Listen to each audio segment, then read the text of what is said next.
بازوں سے بھرا اور جیسے وہ بخار میں پنک رہی تھی۔ جائش نے اسے باہوں میں اٹھائے واش روم گیا، شاور کے نیچے کھڑے کر اس نے شاور آن کر دیا۔ وہ جانتا تھا کہ اس کا ٹمپریچر ایسے گر سکتا ہے۔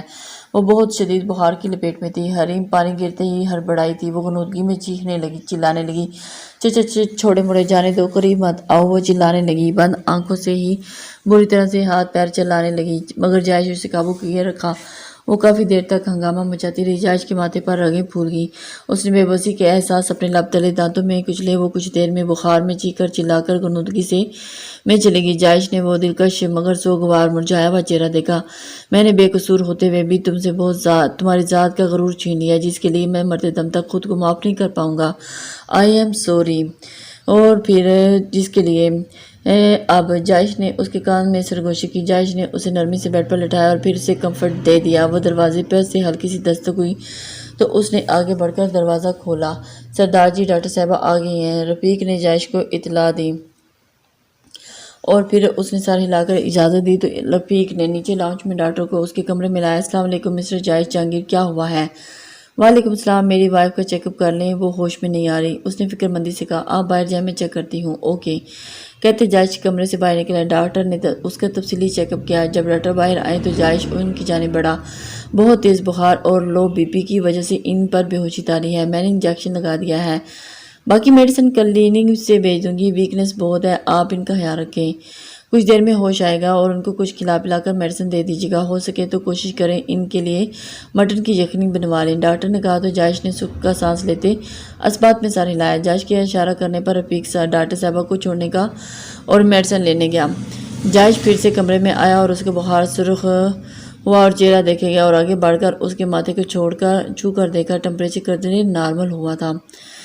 جائش بیڈ پر ٹک کر اس کے سراہنے ہی بیٹھ گیا اور اب بغور اس کی جانب دیکھے گیا اور پھر سے نیند میں چلے گی تو جائش نے اسے آرام کرنے کے خیال سے لیٹے رہنے دیا اور خود انابیہ کے پاس ہاسپٹل چلا گیا۔ ایک ہولناک رات گزر گئی تھی۔ صبح سے دوپہر اور دوپہر سے عصر ڈال گئی تھی۔ عماد اور یوسف صاحب تھکے ہارے جھکے کندھے لیے اپنے گھر میں داخل ہوئے، تبھی سلمہ بیگم لپک کر یوسف صاحب کے پاس پہنچی، جنہوں نے رو رو کر کل سے اپنی حالت بگاڑ لی تھی۔ ایک مرتبہ تو بی پی شوٹ ہی کر گیا تھا اور اب وہ روتے ہوئے ان کے پاس آئیں۔ یوسف، میرے بچے کا کچھ پتہ چلا؟ کل سے آپ نے کہا تھا صبح میں اسے اپنے ساتھ لے کر آؤں گا، کہاں ہے وہ؟ سلمہ بیگم کے کہنے پر جب یوسف صاحب بچوں کی طرح پھٹ پھٹ کر رو دیے تھے۔ بہت ڈھونڈا، نہیں ملی۔ بابا یہ کیا؟ پلیز خدا کے لیے، آپ بھی تو ہمارا حوصلہ ہیں، آپ بھی تو ہمارا سہارا ہیں، آپ یوں ٹوٹ کر بکھریں گے تو مجھے اور امی کو کون سنبھالے گا؟ عماد نے بے بسی سے اپنے بابا کو سہارا دے کر صحن کی مسہری پر بیٹھ گیا۔ اسما بھاگ کر ان کے پاس پانی کے گلاس لے آئی جو کہ عماد نے اسما سے تھام کر یوسف صاحب کے لبوں سے لگایا۔ سلمہ بیگم بھی پھوٹ پھوٹ کر رونے لگی۔ ابھی وہ اپنے بابا کو پانی ہی پلا رہا تھا کہ دروازے پر دستک ہوئی۔ عماد نے اٹھ کر دروازہ کھولا اور دروازے کے باہر 7 والوں کا 4 سالہ بچہ ہاتھ میں ایک پمفلٹ لیے کھڑا تھا۔ بیٹا کیا ہوا، کوئی کام ہے؟ عماد نے نرمی سے پوچھا۔ وہ انکل، ادھر ایک انکل آئے تھے، انہوں نے کہا کہ یہ تھیلی آپ کو دے دوں۔ کیا مطلب؟ بچے نے کہا تو عماد نے حیرت سے اس لفافے میں اسے تھام لیا۔ بچہ وہاں سے بھاگ گیا اور پیکٹ اندر لے آیا۔ عماد کون ہے؟ کیا بول رہا تھا وہ؟ اسما نے ہی پوچھا۔ عماد نے تیزی سے پیکٹ کھول کر دیکھا۔ عماد کے منہ سے ایک چیز سی برآمد ہوئی جیسے ہفتلی اس پر ٹوٹا تھا۔ اور پھر کیا بات ہے عماد؟ یوسف صاحب جو اب تک سنبھل گئے تھے اس سے پوچھا۔ ابو یہ دیکھیں۔ عماد ایک کاغذ ان کے سامنے لہرایا۔ یوسف صاحب نے جلدی سے اسے تھام کر لکھی تحریر۔ السلام علیکم، حریم میرے پاس ہے اور بالکل صحیح سلامت ہے، آپ لوگ پریشان نہ ہوں، میں اسے زبردستی اپنے پاس لایا مگر ہمارا نکاح ہوا ہے، میں اس کا شوہر ہوں، آج ہفتہ ہے، وعدہ رہا اگلے ہفتے اسے لے کر آپ لوگوں کے پاس، میں نے ایسا کیوں کیا یہ سبب بھی بتانے کے لیے حاضر ہو جاؤں گا، وہ بالکل ٹھیک اور محفوظ ہے، اللہ نگہبان۔ جائش جہانگیر نے ایک ہاتھ لے کر حریم کے گھر والوں کو بھیج دیا تھا۔ چٹ پر اتنی سی تحریر درج تھی، 7 نکاح نامے کی کچھ تصاویر جس پر حریم کے سائن تھے، اور اسی پمفلٹ میں حریم کے گلے کی چین اور پینڈنٹ ثبوت کے طور پر بھیجا گیا تھا، جسے پتہ چلے واقعی حریم اسی کے پاس ہے جس نے لفافہ بھیجا۔ یوسف صاحب یہ کیا؟ سلمہ ششدر رہی۔ عباد اور یوسف صاحب اب بالکل خاموش تھے۔ یہ سب کیا تھا؟ سب کچھ سمجھ سے باہر تھا، مگر حیرت انگیز طور پر انہیں ذرا سا سکون ملا تھا کہ اس کی اطلاع پاتے ہی کہ صحیح سلامت اور کم از کم محفوظ اور تسلی ہو گئی تھی کہ جسے صبر آیا مگر پمفلٹ بھیجنے والے میں اپنی پوری کوشش کی تھی کہ اس ساری کارروائی کے دوران اس کی خود کا کوئی سرا کسی کے ہاتھ نہ آئے۔ حریم کے دکھتے سر کے ساتھ دھیمے سے آنکھیں کھولی اور تقریباً ظہر کے وقت کا تھا اور وہ کافی دیر تو یوں ہی لیٹتی غائب دماغی کے عالم میں خوبصورت سیلنگ زدہ چھت کو دیکھنے گئی، اور مگر پھر یادداشت واپس لوٹتے اس نے خوف زدہ ہو کر ادھر ادھر دیکھا۔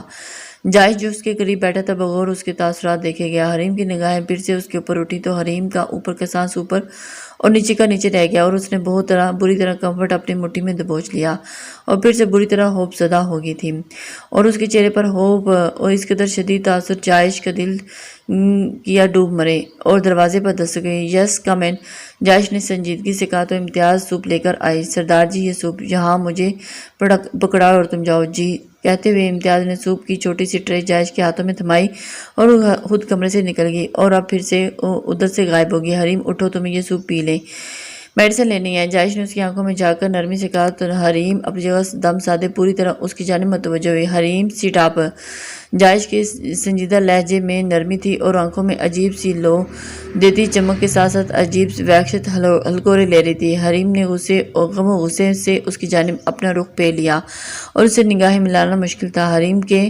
پندار کو بہت بری طرح ٹھیس پہنچی تھی، اور پھر وہ رات کے احساسات، جذبات اور اس کی روح کو بری طرح رون چکا تھا۔ سب کچھ چھین کر اتنی سفاکی اور اتنی بربریت کے بعد اس نرم اور لہجے کی حلاوت کا حریم نے اچار نہیں ڈالنا تھا۔ تبھی پھر سے آنکھیں بھیگنے لگی۔ جائش نے اپنے سینے سے ایک سر سی سانس کھینچی اور باؤل میں ٹرے سائڈ ڈرا پر رکھی اور پھر سے اس کی جانب مڑا اور اس کی کمر کے گرد ہاتھ لپیٹ کر ایک ہی بار مگر نرمی سے اٹھا کر بٹھایا۔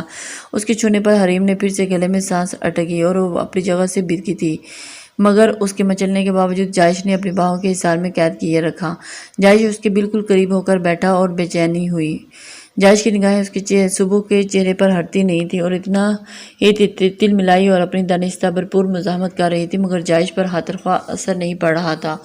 تبھی اسے بٹھا کر جائش نے سوپ کا باؤل اٹھایا اور پھر سے ایک چمچ بھر کر اس کے کپکپاتے لبوں کے قریب لے گیا۔ جائش کی نگاہیں مسلسل بھٹک رہی تھی اور اب وہ منہ ملی نرم گزار لبوں کو دیکھے گیا جنہوں نے کل سے اسے تشنہ لبی جیسے احساس سے روشناس کروایا، اب میٹھا دریا کا رستہ دکھایا۔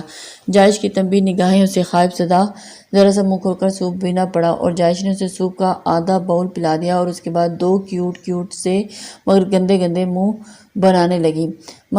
بس مجھے وہ مومنٹ آ جائے گی۔ وہ بے چین ہوئی۔ جائش نے اسے اپنے حصار سے آزاد کیا۔ وہ بدک کر سرکتی ہوئی اسے 2 فٹ کے فاصلے پر جا بیٹھی۔ جانے کیوں مگر اب اس کے اور بیچ قائم یہ فاصلے کی جائش کی طبیعت پر انتہائی ناگوار گزر رہے تھے۔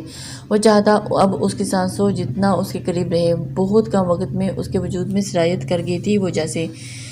ادھر اس نے اب جب خود پر غور و خوض کیا تو اس کی آنکھیں حیرت اور استعجاب سے پھٹنے والی ہو گئی تھی۔ وہ صدمے سے اپنے وجود پر موجود کپڑے دیکھے گئی جو اس کے تو ہرگز نہیں تھی۔ جائش نے اس کی آنکھوں میں اب خوف کے ساتھ ساتھ حیرت اور صدمے کے تاثرات ملاحظہ کیے۔ امتیاز، جائش نے بلند آواز میں اسے آواز دی تو بوتل میں پانی لیے۔ جی سردار جی، رفیق میڈیسن لایا۔ جی سردار جی، یہ لے۔ امتیاز نے اس کی جانب ہتھیلی بڑھائی۔ یہ باؤل لے جاؤ اور رفیق سے کہو کہ مس سمن کی بوتیک میں خود جائے اور اسے بولے کہ سردار جی کی بیوی کے لیے ان کی ضرورت کی ہر چیز وہ خود گھنٹے تک حویلی لے کر آئیں۔ جائش نے کہا۔ حریم اپنی جگہ ساکت ہوئی۔ اس شخص کے آہر کتنے ڈوبتے، کون سا والا سچا تھا، رات والا ظالم بے رحم سپاک، اور اب یہ دن والا انتہائی نرمی لیے سافٹ نیچر کیئرنگ، اب یہ کیا تھا؟ اسے اس کی اتنی فکر کیوں ہو رہی تھی؟ وہ گھٹنوں کے گرد اپنے بازو کو فولڈ کیے کسی غیر مرئی نقطوں کو گھور رہی تھی اور یہی سوچے جا رہی تھی، بٹ اس کی سمجھ میں نہیں آ رہا تھا، جبکہ امتیاز اس کا آرڈر سن کر اسے میڈیسن پکڑا کر کمرے سے جا چکی تھی۔ اب پھر اس کی جانب متوجہ ہوا جو انتہائی غیر متوقع طور پر اس کی زندگی میں شامل ہو کر اس کا برسوں کا یہ بے رونق کمرہ اب نازک وجود کی دل فریب منظر سے سجا گئی تھی۔ یہ اضافہ جائش کے لیے انتہائی خوبصورت تھا، دلکش اور فریب تھا۔ ایک عجیب سا سکون تھا جو اسے یہاں دیکھ کر رگ و جان میں دوڑ رہا تھا۔ زاویہ نگاہ پوری طرح بدل چکا تھا، اب وہ کسی انتقامی کارروائی کا حصہ ہرگز نہیں تھی۔ جائش کے لیے اس کی ملکیت تھی اور اس کی عزت، اس کا سب کچھ، اور شاید محبت بھی۔ جائش نے میڈیسن اپنی ہتھیلی پر نگاہ نکالی اور پانی کا گلاس اس کی سمت بڑھایا۔ حریم میڈیسن لے لو، ویسے ہی نرم جذبات کی تپش سے لو دیتا۔ لہجہ حریم کو پھر سے اذیت سے دوچار کر گیا۔ تبھی حریم نے اذیت سے دوچار ہو کر زور سے آنکھیں پینچ لیں۔ اے کاش وہ آنکھیں کھولے تو یہ منظر کچھ اور ہو، وہ شخص اور یہ حویلی اس کی نگاہوں سے اوجھل ہو جائے، تمام اذیت بھرے لمحے اور مشکلات لمحات واپس چلے جائیں، اور یوں ہی اپنے بھر کی چہچہاتی حریم ایک بھاری گمبھیرتا سے بھرپور بوجھل سی آواز پکارنے سے اسے پھر سے حالات کی حقیقت سے دنیا میں واپس لے کر لا پٹھا۔ میڈیسن لے لو، وہ اس کے بہت قریب بولا۔ حریم نے اس کے درندے سے اپنی گلو ہلوسی سے لیے، جلدی سے میڈیسن پھانک کر پانی کا گلاس لبوں سے لگا اور میڈیسن لے کر پھر سے رخ موڑ گئی۔ حریم لیٹ جاؤ آرام سے۔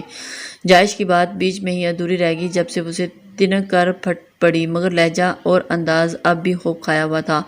آخر مسئلہ کیا ہے آپ کے ساتھ؟ اپنے حسات آپ بدلے کی بینٹ چڑھا چکے ہیں آپ، مجھے تو اب اس جھوٹی ہمدردیوں کی کوئی ضرورت نہیں، میں جیوں یا مروں آپ کو کوئی مسئلہ نہیں ہونا چاہیے، مجھے میرے حال پر چھوڑ دیں اور اپنے کام سے کام رکھیں۔ اور خاموش ہوئی۔ وہ اتنی جرأت کا مظاہرہ کر کے اپنی انگلیاں آپس میں چٹکا رہی تھی۔ جائش نے ایک نظر اسے دیکھا اور خاموشی سے کمرے سے باہر نکلتا چلا گیا۔ تقریباً عصر کے کافی دیر بعد حریم کی آنکھ دوبارہ کھلی تو منہ کا ذائقہ بے تحاشا کڑوا تھا۔ وہ قسمندی سے لیٹتی مگر کب سے بخار اتر چکا تھا، مگر کمر اکڑ کر تختہ بن گئی تھی، اسی لیے اس نے کمر ادھر ادھر دیکھا، کمرہ خالی تھا۔ وہ بیڈ سے نیچے اتری، حیرت انگیز طور پر واش روم کے باہر ڈریسنگ کے پاس پڑے صوفے پر وہ شاید اس کا لباس تھا جو ترتیب سے رکھا ہوا تھا۔